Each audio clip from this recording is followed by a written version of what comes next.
Genesis 14 and 15. Lot's captivity and rescue. And it came to pass in the days of Amraphel king of Shinar, Arioch king of Elasar, Kedorlaomer king of Elam, and Tidal king of nations, that they made war with Bera king of Sodom, Bersha king of Gomorrah, Shinab king of Admah, Shemeber king of Zeboim, and the king of Bela, that is, Zoar. All these joined together in the valley of Siddim, that is, the Salt Sea.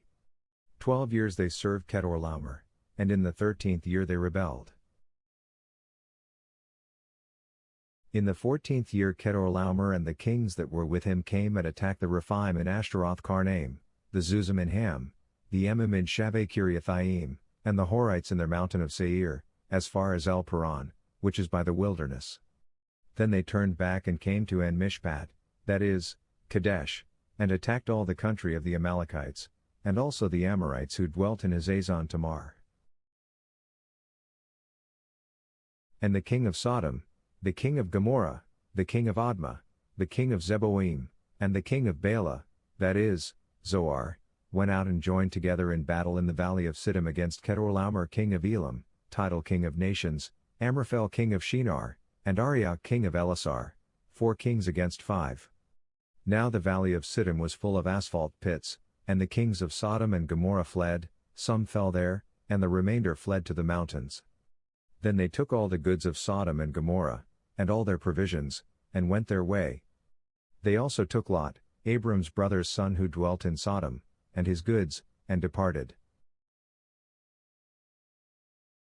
Then one who had escaped came and told Abram the Hebrew, for he dwelt by the terebinth trees of Mamre the Amorite, brother of Eshcol and brother of Aner, and they were allies with Abram. Now when Abram heard that his brother was taken captive, he armed his 318 trained servants who were born in his own house, and went in pursuit as far as Dan. He divided his forces against them by night, and he and his servants attacked them and pursued them as far as Hobah, which is north of Damascus. So he brought back all the goods, and also brought back his brother Lot and his goods, as well as the women and the people. And the king of Sodom went out to meet him at the valley of Shaveh, that is, the king's valley, after his return from the defeat of Kedorlaomer and the kings who were with him. Abram and Melchizedek. Then Melchizedek king of Salem brought out bread and wine, he was the priest of God Most High.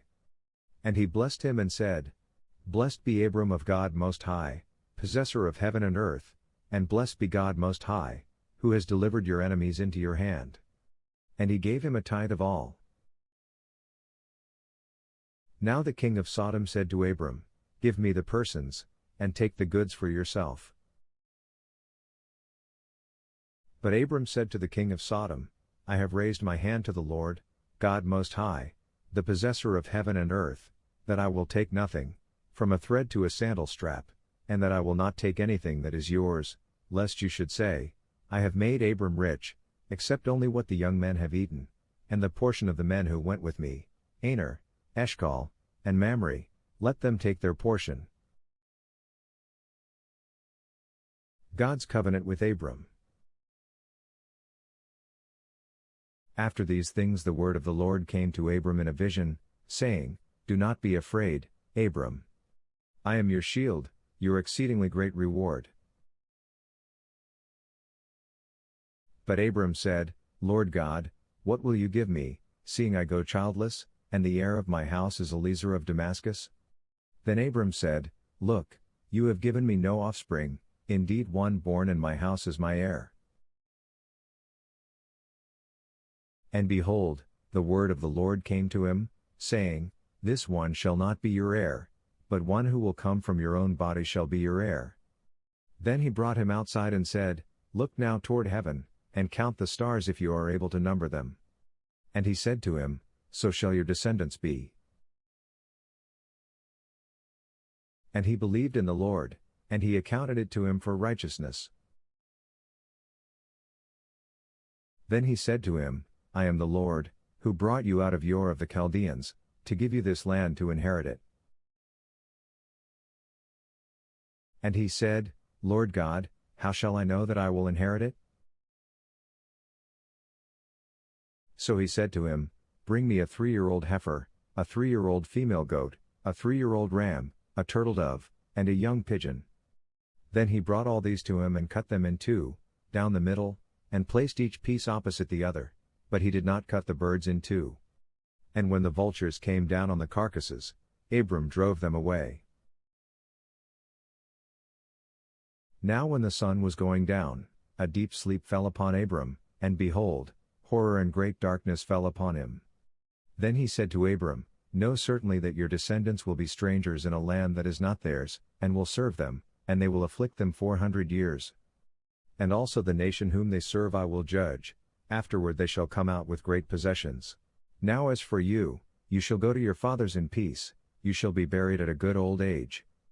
But in the 4th generation they shall return here, for the iniquity of the Amorites is not yet complete. And it came to pass, when the sun went down and it was dark, that behold, there appeared a smoking oven and a burning torch that passed between those pieces. On the same day the Lord made a covenant with Abram, saying, To your descendants I have given this land, from the river of Egypt to the great river, the river Euphrates, the Kenites, the Kenizzites, the Cadmonites, the Hittites, the Perizzites, the Rephaim, the Amorites, the Canaanites, the Girgashites, and the Jebusites.